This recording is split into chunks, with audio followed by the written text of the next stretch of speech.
10 € offerts. Et votre premier pari remboursé en cash.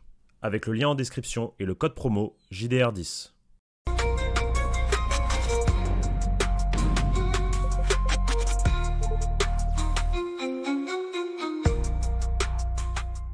Bonjour à toutes et à tous et bienvenue pour une nouvelle vidéo sur la chaîne YouTube Journal du Real. Nouvelle Prévia Real Sociedad Real Madrid demain 16h15, commentée en direct sur la chaîne YouTube et Twitch du Journal du Real par Pablo et moi-même. Rendez-vous 15h30 demain les amis. Mais avant cela, on se doit de se faire un avant-match. Nous avons eu la conférence de presse de Xabi Alonso qui a débuté à 14h30.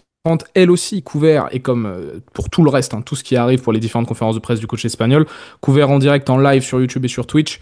Des petites déclarations intéressantes et surtout là, ça vient de tomber, des joueurs intéressants qui sont de retour à l'entraînement collectif. On va en discuter avec Pablo, on va évidemment vous donner nos pronostics, se pencher sur les compositions probables, on va se pencher sur tout ça. Pablo, comment ça va? Ça va très bien, Victor. Ravi de te retrouver en réalité, du coup, pas en voix divine.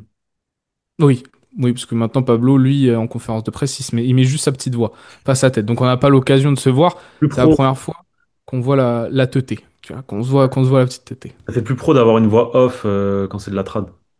Oui, oui, bon, ça c'est quand ça. Oui, oui, bon, disons cela, disons cela. Alors attends, parce que bon, Que se passe-t-il? et ils savent pas faire un tweet bien, Ah, ils savent pas faire. Aïe, aïe, aïe. C'est quoi le tweet? C'est quoi le tweet encore? Frérot, on vient de dire, Ah là là. ouais, comment c'est, les gars, ouais. Il y a Hendrik est quoi? présent, mais Hendrik il est aussi absent. Il est à la fois présent et absent. Elle est belle, Oh là là là là là elle est là belle, là là là là. elle est belle. Bon, allez les frères, dès que ça dépend pas de nous, que des bras cassés. Bref, on s'en occupe. Penchons-nous Oh sur là la là là rencontre. là là là là. Penchons-nous sur la rencontre. Donc, pour vous faire un topo de l'entraînement, ça vient tout juste de sortir. Jude Bellingham, Kamavinga et Hendrik s'entraînent avec le groupe. Aujourd'hui, il y a seulement donc Ferland Mendy qui lui n'est pas présent dans les quatre grands absents de ce début de saison. Ferland Mendy, il va falloir être patient. Xabi Alonso nous a dit en conférence de presse, sa blessure elle est plus compliquée que prévu. Il lui faudra encore quelques semaines. Par contre, ce qui est cool, c'est que si Jude Bellingham, il est dans le processus de revenir, Xabi Alonso lui aussi en a parlé dans la conférence de presse, on va revenir un peu plus en détail avec Pablo dessus, mais Jude Bellingham, on attend, on l'espère fin septembre, des petits bruits de couloir que j'ai pu entendre, voir ou autre, on l'espère pour le derby. On l'espère pour le derby contre l'Atlético de Madrid, qui soit potentiellement disponible. Donc, Qui on t'a va dit ça? surveiller ça. Hein? Qui t'a dit ça? Ah, j'ai vu des choses qui se disent, des différents journalistes espagnols, etc. Ça, c'est l'espoir du Real Madrid. Et de toute façon, ça corrobore ce qu'a dit Xabi Oui, Alonso. complètement. Je Complètement. l'espère avant octobre, donc tu vois, pour fin septembre, quoi, en quelque sorte. Kamavinga, lui, c'était l'interrogation. Est-ce qu'il va être dans le groupe ou non? Le groupe n'est pas encore sorti. En tout cas, il participe à l'entraînement aujourd'hui. Hendrik également. Ça, on verra s'ils sont dans le groupe ou pas. Kamavinga, c'était l'une des interrogations. On était revenu hier en live. On avait dit qu'il était blessé, qu'il avait fait une sorte de rechute, une infection. Oui, il a lui-même répondu sur Twitter, je n'étais même pas au courant, puis on vous a confirmé l'information, il n'a pas rechuté, Eduardo. Maintenant, Confirmer s'il sera dans l'information le donnée groupe. par la personne concernée. Oui, oui, bah oui, oui, évidemment. Il nous a devancé. Ça Il s'est devance. chargé lui-même S'est chargé euh, lui-même de contre-attaquer. The Alors qu'il allait Athletic. le faire, mais du coup, c'est lui qui l'a fait. Bon, c'est mieux que ce soit lui qui le fasse, même. Bah oui, carrément. Donc voilà pour l'entraînement. Ouais, je sais pas s'il sera dans le groupe, hein, Kama. À voir, moi j'aimerais bien. On sait que, enfin, de ce que j'avais pu comprendre, c'est que ça se passait bien là, ces derniers jours, semaines. J'ose espérer qu'il sera quand même de retour pour sûr face à l'OM. Dans le groupe, du moins. Oui, pas de Titulaire, on super. verra. Mais Là, je te parle vraiment de rentrer dans le groupe. Face à la Real, je pense que ça va être encore un peu juste. À voir, à voir. Peut-être qu'il y aura une petite surprise. Sinon, pour le reste, écoute, bah, c'est que des bonnes nouvelles, hein. Jude Bellingham qui, effectivement, retravaille avec le groupe. Effectivement, Xabi Alonso enfin, qui explique que il aimerait le retrouver avant octobre, d'être plus optimiste. Et du coup, c'est le banger, clairement, de la conf de presse tout à l'heure de Xabi Alonso qu'on a pu vous traduire en direct. Ce serait effectivement une très bonne nouvelle de pouvoir retrouver Jude Bellingham. Tout le monde l'attend, hein. Il l'a souligné, Xabi Alonso en conférence de presse. Donc voilà, et puis Hendrik, écoute, Hendrik qui s'entraîne avec le groupe, nouvelle après, bon, est-ce qu'il va faire toute la séance? Ça reste à voir, parce que c'est que le début, quelques minutes après. Oui, Pour... sachant que Xabi Alonso a dit dans la conf que voilà, il serait de retour bientôt, mais il a pas dit dès maintenant, quoi. Non. Donc, on est toujours dans ce processus, mais ça avance bien, contrairement, donc comme je vous l'ai dit, aux Français. Ferland Mendy, c'est un retour de trêve internationale, hein. Pablo, 2 semaines sans Real Madrid, on est quand même assez excité. Et d'ailleurs, Xabi Alonso lui-même le dit, il est très content. Tous les joueurs vont bien, personne n'est revenu blessé. Le match de demain s'annonce exigeant. On a parlé déjà de Jude Bellingham. Lui, évidemment, Xabi Alonso, il y a un petite affection en particulier pour ce retour à Anoeta pour affronter la Real Sociedad, hein. C'était le club auquel il a démarré sa carrière professionnelle. Son père aussi a un lien, etc. Voilà, c'est un match vraiment spécial pour lui. La réponse qui nous a fait rire en direct, on l'a dit quand même, mais il y a des rumeurs comme quoi l'Argentine veut réquisitionner Franco Mastantuono pour la Coupe du Monde U20 qui se déroule de fin septembre à fin octobre, ce qui pourrait engendrer une absence de 7 matchs pour le crack argentin. Oh, Xabi Alonso, il a dit si ça ne tient qu'à nous, si c'est nous qui avons la décision, il restera avec nous. Y punto. Tu vois, vraiment, c'était y punto à la basta. Il a évidemment aussi mis en avant ses joueurs qui sont en forme. Kylian Mbappé, il est dans une excellente phase. Il s'approprie pleinement son nouveau rôle de leader. Il a parlé de Trent et Carvajal parce qu'on n'a pas eu tellement plus d'indications que ça, pardon, sur la composition de demain dans cette conférence de presse. Par contre, il a répondu à deux, trois petites interrogations plus globales, plus générales. Concurrence très saine entre le latéral anglais et le latéral espagnol. Trent et Dani sont très actifs à l'entraînement. Nous les avons également testés dans différents rôles. Qui le mérite jouera. Justement, ça sera peut-être l'une des interrogations pour le match de demain. Qui sera titulaire aussi contre Marseille? Est-ce qu'il y aura vraiment une rotation qui va s'engager? Ce qui est sûr, c'est que pour le coup, là, le tacticien espagnol, il a le choix. Et je te lance là-dessus. Il y a une déclat intéressante. On lui a dit Vinicius, Mbappé et Rodrigo, mais est-ce qu'ils peuvent vraiment de nouveau jouer ensemble? Voilà, on sait que l'année dernière, c'est peut-être ce qui n'a pas marché. Rodrigo ne veut plus jouer à droite. Comment est-ce que toi, tu vois ça, Xabi? Il a dit oui, ils peuvent jouer ensemble. Cela dépend du match et des autres joueurs que nous déciderons d'utiliser. Ne tirez pas de conclusion après seulement 3 rencontres. Il est obligé de répondre ça parce que finalement, encore une fois, comme je l'ai dit tout à l'heure en live, quand il suffit que deux joueurs soient blessés, donc Mastantuono et Brahim et Bellingham, et tu te retrouves avec l'obligation de devoir aligner les trois devant. Donc en fait, tout dépend du contexte, tout dépend de la dynamique du groupe, tout dépend de comment se sentent les joueurs. Bien sûr que les trois peuvent encore jouer en même temps, c'est clair et net. Maintenant, si le groupe est au complet et si tout le monde va bien et si tout le monde se sent bien, je vois pas dans quel monde les trois jouent en même temps. Voilà. Ça, c'est mon avis. Après, ça, c'est mon avis, hein. C'est vraiment mon avis. Moi, je pense qu'on est parti là cette saison sur comment dire, une stratégie d'effectif avec deux ailiers droits, deux ailiers gauche, deux attaquants, deux numéros 9. Et on sait qui est qui. Donc voilà. Et après, un peu plus de liberté pour les milieux de terrain, notamment avec Arda Güler qui peut à la fois jouer plus bas comme plus haut quand Bellingham n'est pas là. Bellingham sera le numéro 10. Tchouaméni, Valverde, Camavinga pour le poste. Et Ceballos pour le poste de un peu plus en retrait aussi. Potentiellement Mastantuono qui peut rentrer aussi dans cette dynamique, en plus d'être ailier droit. Donc voilà, si vraiment tout le monde est là, moi pour moi, je vois pas dans quel monde en fait les trois devant jouent en même temps parce que je pense qu'on l'a bien compris. Rodrigo n'a pas plus envie que ça de rejouer à un poste qu'il considère ne pas être le sien. Je rebondis du coup sur ce que nous avait dit Jordan en live il y a quelques semaines. Lui veut jouer 10. Carrément, il avait même pas dit gauche, ailier gauche, lui veut jouer Son des... poste préféré, Voilà, son poste préféré, c'est numéro 10, pardon. Mais on sait que voilà, il sera très utilisé dans le demi-espace gauche et que de ce qu'on a compris, il veut plus entendre parler du poste d'ailier droit, quoi. Hmm. D'ailleurs, d'un point de vue tactique, la dernière chose qu'on peut relever de cette conférence de presse de chez Alonso, c'est une réponse sur la défense à 3. On lui a demandé, tu l'as beaucoup utilisé durant le Coupe du Monde des clubs, pourquoi tu le réutilises pas là sur le début de saison? Il a dit, Coupe du Monde des clubs, contexte différent. J'ai 5 défenseurs centraux, on peut jouer dans ce système-là. Actuellement, il préfère l'autre système, mais il a dit encore une fois, ce n'est que 3 matchs de championnat. Vous verrez, ne tirez pas de conclusion. On peut le revoir, et notamment avec le retour à la compétition de Jude Bellingham, qui va, je pense, normalement changer certains plans tactiques du côté de Xabi Alonso. Et après, moi, Rodrigo, attention, moi, j'ai un pressentiment, parce que on va se pencher sur la compo probable.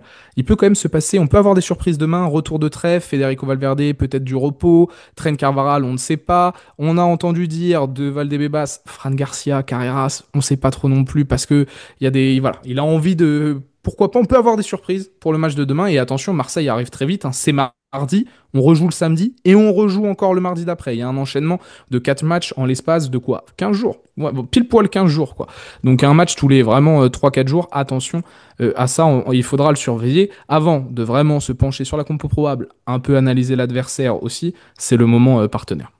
Vous l'aurez compris, Winamax continue de nous accompagner tout au long de la saison pour nos avant-matchs, les meilleures cotes, les meilleures offres, c'est le JDR plus Winamax. Aujourd'hui, nous avons au total 4 cotes à vous présenter, notamment la cote du jour. On va en discuter. Je pense pas que Pablo et moi sommes vraiment d'accord sur le prono, mais pour ça, il faudra rester jusqu'à la fin de la vidéo. Là, on va juste vous présenter les meilleures cotes. Mais avant tout cela, évidemment, c'est le retour sur les terrains du Real Madrid après cette trêve internationale. C'est notre moment partenaire. Je vous explique rapidement. Winamax, il te rembourse ton premier pari en cash. Même s'il est perdant et dans la limite de 100 euros, il t'offre 10 euros supplémentaires en cash si tu utilises le code promo JDR10. Comment ça fonctionne? Tu passes par le lien qui est en description, très important. Tu cliques dessus, tu déposes par exemple 100 euros. Tu rentres le code JDR10, tu reçois en plus 10 euros en cash direct. Tu places ton premier pari. Et même si tu perds, Winamax te rembourse en cash jusqu'à 100 euros. Attention, pour que l'offre fonctionne, on passe par le lien en description et on fait son dépôt et un premier pari. Après, c'est parti. Let's go. On espère que ça fonctionnera pour vous. Ça soutient la chaîne. C'est très important. Par contre, on répète et on martèle sur ça. Les jeux d'argent sont strictement interdits aux mineurs. Jouer ne permet pas de s'enrichir ni de remplacer un travail. Pensez toujours, les amis, de jouer de manière responsable. Pablo, une fois cette présentation faite, et on a en plus une offre à vous dire, mais on va le faire en fur et à mesure justement parce que c'est un lien direct. C'est quoi ta cote du jour? Et la petite offre qui est tout de suite glissée là-dedans en plus. J'ai ma cote du jour et j'ai un ticket aussi à côté que j'ai fait. Si vous voulez, je vous le dis après, je vous le dévoile. Ma cote du jour, c'est la victoire du Real Madrid par 2 buts d'écart ou plus. 2,35. Ouais, 2,35. 2 buts d'écart ou plus. Ouais, je le sens bien. 2-0, 3-1. 2-0. Et je le répète, hein, il y a une garantie. Il y a une offre garantie avec Winamax si votre équipe sur laquelle vous avez parié seulement la victoire. Par contre, attention, si vous pariez la victoire et que l'équipe mène par plus de 2 buts, peu importe ce qui se passe après. C'est fini. Bon, c'est fini. Ton argent, hop, dans la pocket direct. Donc imaginez, il y a le 2-0 à la 80e. Hop, votre pari, il est gagnant. D'ailleurs, la cote de la victoire du Real, elle est à 1,56. Solide. C'est une cote plutôt pour un combiné, c'est parfait pour. C'est assez élevé quand même, hein. Je suis assez d'accord. Je vous donne 2 petits autres codes que moi j'ai scoutés un peu en fouillant. Les 2 équipes marquent cette fois-ci, j'ai envie de dire oui. Et c'est à 1,74. Je trouve que c'est plutôt pas mal parce que la Real Sociedad, attention, c'est pas non plus une avalanche de buts, mais on sait jamais. Là, c'est retour de trêve. Militao, il peut être un peu endormi. Heusen aussi. Voilà. Moi, je reste toujours méfiant sur ça. Et puis, j'ai une petite cote que je suis allé fouiller là. Je suis allé au fin fond de Winamax. Je suis allé regarder. Le Real Madrid, on a une moyenne de tirs à plus de 20 tirs par match. Et il y a une petite cote qui est proposée sur Winamax. Plus de 14,5 tirs par match, c'est-à-dire 15 matchs. Pour le Real Madrid, la cote, elle est 1,60. Je pense que ça, c'est de l'argent en coffre. Je pense qu'on va tirer plus de 15 fois sur le match. Cadré ou pas cadré? Non, pas cadré. Tire. On a une moyenne sur les 3 premiers matchs de plus de 20. Ah, petit 1,60 là pour 14,5, donc c'est-à-dire 15 tirs pour le Real Madrid. Franchement, c'est pas mal. Je te donne mon ticket ou pas du week-end? Vas-y. On va voir avec le Real. 2 matchs Ligue 1, un match Ligue portugaise. Vas-y. Une victoire de l'OM face à Lorient, 1,36. Ouais. Sur une victoire du Paris Saint-Germain face à Lens, 1,40, je crois, au Parc des Princes. Les 2 Vélodromes Parc des Princes. Et la petite pépite qui me fait monter la cote à 4,10. Moreirens contre, je crois que c'est Gilles Vicente, non, Casapia ou Gilles Vicente, un des 2. Casapia, je crois. Elle a 2,40 la cote de Moreirens, alors qu'ils sont sur 3 victoires en 4 matchs. Et ils sont 5e. C'est la surprise du début de saison et ils jouent à domicile. Donc voilà. Je suis parti sur ce petit combiné là pour moi ce week-end là. Bon bah voilà, carrément. Je parie jamais sur le Real, ça porte la poisse. On en dit carrément plus. Attention pour les pronos. Pablo a déjà dit. Moi, j'ai peut-être un prono différent. Vous verrez. Mais encore une fois, merci beaucoup à Winamax de nous accompagner. Allez, on reprend le cours classique finalement de cette Previa. On va potentiellement un peu parler quand même de l'adversaire, parce que la Real Sociedad qui nous reçoit qui reçoit demain le Real Madrid, c'est un début de saison chaotique, à l'image de nos voisins de l'Atlético de Madrid. Ces deux matchs nuls et une défaite. La dernière d'ailleurs sur le terrain du Real Oviedo, 1-0. C'est un match nul première journée contre Valence, puis si je ne dis pas de bêtises, c'est contre l'Espagnol de Barcelone à domicile. La Real Sociedad, c'est compliqué. Fini Imanol Alguacil, il est parti. On a un remplaçant désormais du nom, je vais vous retrouver ça, Sergio Francisco, un homme de la maison. Un homme de la maison, il a fait toutes ses gammes dans les équipes de jeunes, il a été promu cette année et c'est compliqué. Trois systèmes de jeu utilisés différents sur le début de saison, 4-2-3-1, 4-1-4-1, un 4-4-2, toujours Oyarzabal, lui, ça bouge pas, ça a recruté Khaleta dans la défense centrale, Remiro dans les cages. Il y a des bons petits joueurs, Taki Kubo, etc. Mais ça n'a pas l'air de cliquer sur ce début de saison. Maintenant, on le sait, un déplacement à la Reale Arena, c'est jamais simple. Pourtant, ça nous a quand même pas mal réussi dans le passé. Je sais que tu as cette petite stat. Toi, tu dis 2 matchs sur 3, grosso modo, c'est victoire Ouais. du Real à la Real Sociedad. Sur les 6 dernières années ou 7 dernières années, tous les 3 ans, tu as 2 victoires du Real là-bas et une victoire de la Real Sociedad. Tout le Mhm. temps. Alors là, par contre, je crois qu'on tombe en année défaite. Mais du coup, Ouais. faut rompre cette malédiction parce qu'on a un coach, on a un projet, on a des joueurs qui ont bien commencé la saison, on est premier, faut maintenir la dynamique avant la Ligue des Champions et je vois bien le Real Madrid profiter de du mauvais début de saison de la Real Sociedad, même si pour la Real Sociedad, commencer, en tout cas recommencer sa saison en gagnant face au Real, c'est parfait pour eux aussi. Mais moi, je vois bien le Real Madrid être sérieux, entamer bien être concentré. Il faudra faire attention, transition, toujours pareil, les ballons dans le dos, parce qu'on va jouer très certainement haut. Kubo, ça peut aller vite. Oyarzabal, on connaît toujours tous ces mêmes joueurs, hein, toujours les mêmes joueurs à la Real Sociedad. Alors, j'ai pas eu l'occasion du coup de voir cette Real Sociedad version Francisco. Donc, je sais pas ce que ça donne, mais je sais qu'avec Agualcil, c'était une équipe très offensive qui jouait à la pelota. Mais là, t'as perdu Merino, t'as perdu Zubimendi, fini le 4-4 dans Losange, t'as reconstruit un peu ton effectif. Non, c'est plus la même équipe. C'est plus la même équipe. Sur le papier, c'est plus Est-ce que ça faible. joue bloc bas? Est-ce que ça joue pas bloc bas? Enfin, je sais pas. 55% de possession sur les 3 matchs, alors que t'as affronté Valence, que t'as affronté l'Espagnol de Barcelone et Oviedo. Ça se crée des occasions, c'est toujours aussi peu Il y a efficace toujours devant des les joueurs à cages. la Real. Il y a toujours des joueurs. Je me fais pas Ouais, de ouais. soucis. C'est une bonne Mais il souffre formation. toujours d'un manque de réussite devant les cages, quoi. C'était le gros problème sur la dernière année d'Alguacil. Ça se crée beaucoup d'occasions, mais ça score pas. Ça fait énormément de matchs nuls, hein. L'année dernière, je me souviens, ça va être quoi, 6-7 matchs nuls là, en début de saison, des 0-0, Ouais, des trucs, alors que ça a le ouais, ballon, alors que ça essaye de jouer. ouais, c'est vrai. Donc ils ont toujours un peu ce souci. Tant mieux pour nous, même si nous, on est donc sur une série de 3 victoires consécutives. C'est un peu le premier, quand même, gros test pour Ouais. les hommes de Xabi Il Alonso. faut le gagner. En tout cas, dans son championnat domestique, il faut absolument remporter le match. Et alors là, la question, on peut se pencher. Qu'est-ce que ça va donner la composition d'équipe? Thibaut Courtois dans les cages, très bien. Heusen, Militao, logiquement, quand même, vu que Militao n'a pas fait le rassemblement avec le Brésil, devrait être aligné. Petite précision très importante qui a été prononcée par Xabi Alonso dans la conférence de presse, Eder Militao, pas encore possible pour lui de jouer tous les matchs. Il revient d'une très grave blessure, ils veulent se montrer précautionneux sur ce sujet. Ça explique d'ailleurs la titularisation de Rudiger contre Oviedo, qui était purement de la gestion, vu qu'il y avait eu un match 3 jours avant, le premier match d'ouverture contre Osasuna. Donc là-dessus, je pense qu'on peut quand même avoir Militao Heusen. À gauche, on nous a dit peut-être Fran Garcia Carreras, qui avait une petite Ça va être discussion. Fran Garcia finalement. Ah ouais? Ouais, parce qu'en fait, il dit aussi dans sa conférence de presse que c'est important de donner des minutes à tout le monde pour que tout le monde se Que sente tout le content. monde soit concerné, ouais. Et que faudrait voir le couloir droit du coup de la Real Sociedad.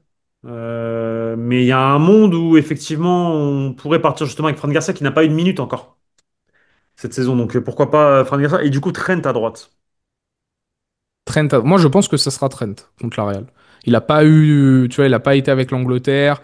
Je serais pas étonné de voir Carvara à domicile contre l'Olympique de Marseille pour la Ligue des Champions, tu vois, tout ça. Ouais, Ça m'étonnerait pas. avec du recul, pourquoi pas Carvajal pour la LDC, justement, expérience LDC, Real Madrid, face à un adversaire qui va essayer comment dire, De jouer en contre en plus transition, il y a des joueurs assez ouais, voilà, rapides. de tenter ses coups et tout rencontre et tout. Donc il y a un monde où effectivement Carvajal pour la LDC. Hein. Parce qu'il va falloir, encore une fois, je répète 4 matchs en 15 jours, il va falloir avoir Ouais, ouais. géré les énergies et gérer les temps de jeu. Milieu de terrain, pour le coup, j'ai du mal à croire que Tchouaméni va être mis au repos. vu l'importance qu'il a et que surtout qu'il n'y a pas de remplaçant numérique. Il y a que, bon, Kamavinga, on va voir s'il est dans le groupe, mais numériquement, normalement, il n'y a que Ceballos dans ces postes-là. Et s'il y en a bien un qui doit peut-être se reposer au vu des longues heures de vol qu'il a eu avec ses déplacements à l'Uruguay, enfin avec sa Oui. sélection, c'est Federico Valverde. Et donc attention, est-ce que c'est pas aussi l'une des surprises de la compo contre la Real, Fede sur le banc, donner un peu de repos, je le répète, hein, Si c'est Fede sur un le banc, joueur. si Fede sur le banc, tu peux pas jouer avec Trent. C'est aussi ouais, ça peut être aussi une interrogation sur ce sujet, ouais. Mais parce que Fede, hein, c'est le joueur qui a joué le plus de minutes l'année dernière, plus de 6000, quasiment 1000 minutes de plus que le deuxième joueur qui était déjà Hakimi, qui pour beaucoup était en mode, ouais, on tire beaucoup trop sur lui. Bah, regardez l'Uruguayen Federico Valverde. Oui, un peu de repos, je pense pas que ça lui fera de mal. À voir comment il a envie de gérer ça. Et ensuite, Vini, Mbappé, normalement, devrait être aligné devant. Vini, il n'y a pas trop de questions au vu de son dernier match contre Mallorca, même si on peut être un peu plus critique que d'autres.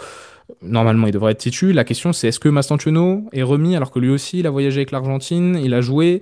Est-ce que Brahim mérite vraiment, alors que de ce que j'ai lu et entendu sur le stream, vous m'avez dit, Brahim avec le Maroc, c'était pas ouf, encore une fois, c'est un peu décevant. Mais alors, c'est quoi les options? Rodrigo? Tu vois? Est-ce que tu prends Rodrigo et tu essaies de le faire jouer derrière? Moi, j'ai quand même le sentiment, je ne sais pas pourquoi, qu'il y a un monde où il nous met Brahim.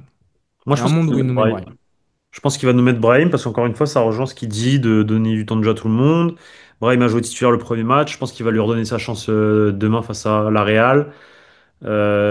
Effectivement, voilà, je pense qu'on va partir sur ça. Mastantuono, en fait, c'est trop juste par rapport à son voyage, son retour d'Argentine et tout.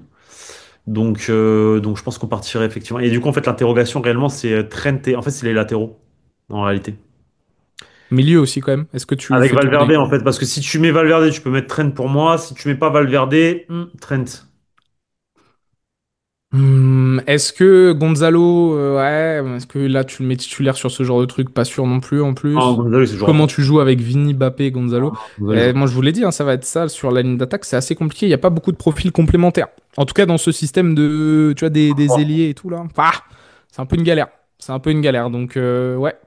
On va voir qu'est-ce qui va nous sortir. Ce qui va être important de voir aussi, c'est à quel point on va de nouveau être dans la gestion, dans le contrôle, la création d'occasions. C'est ça où on va entendre d'encore plus se créer d'occasions franches.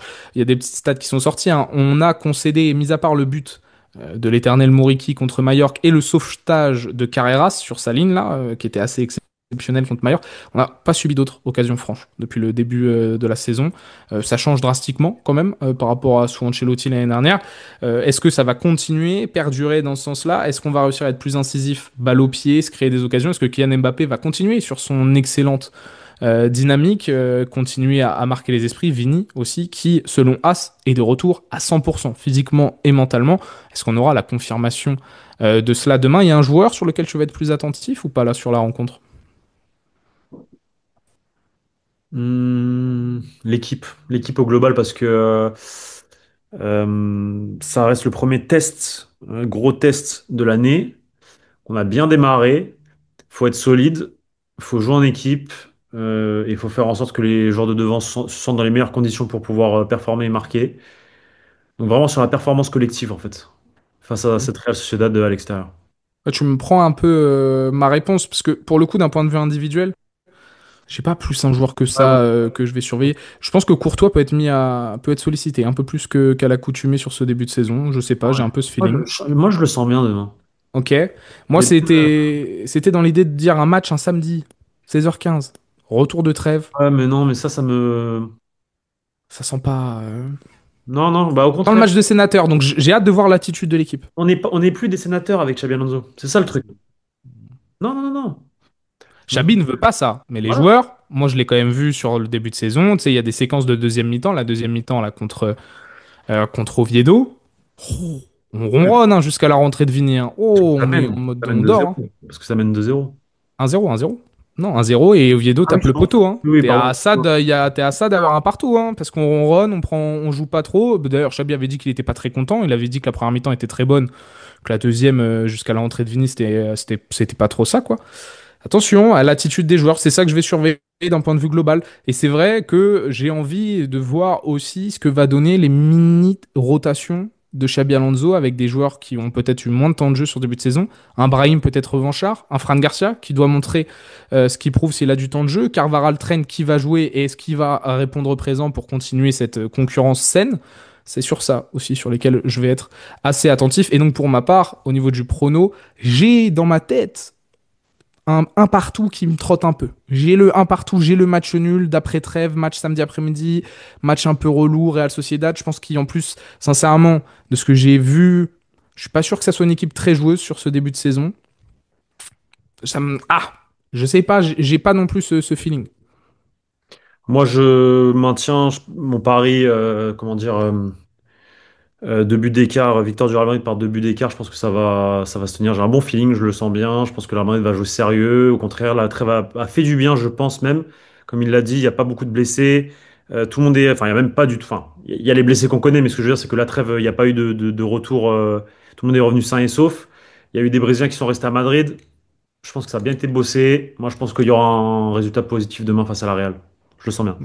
En tout cas, ça peut être une vraie preuve. C'est vrai, tu l'as dit, il y a eu des mondes qui est resté quand même pour cette trêve internationale. Xabi Alonso a pu continuer à bosser avec des joueurs cadres importants. Bon, ça a un bon test pour Xabi et son équipe. Merci beaucoup, Pablo. J'espère qu'on a évoqué à peu près tous les points de cette prévia importante. J'espère que ça vous a plu. Mettez-nous en commentaire évidemment votre pronostic et votre joueur à suivre. N'hésitez pas à vous abonner, à mettre le petit like si vous êtes resté jusqu'ici. Allez voir aussi la description, ça soutient la chaîne, vous l'aurez compris, avec le mot en partenaire. On vous fait des gros bisous et puis surtout à demain les gars. À demain les frères. Concentrez-vous, soyez présents. 15h30 prise d'antenne, 16h15 coup d'envoi, commentez en direct sur YouTube et Twitch. Bisous les gars. Ciao, ciao, Ciao. ciao.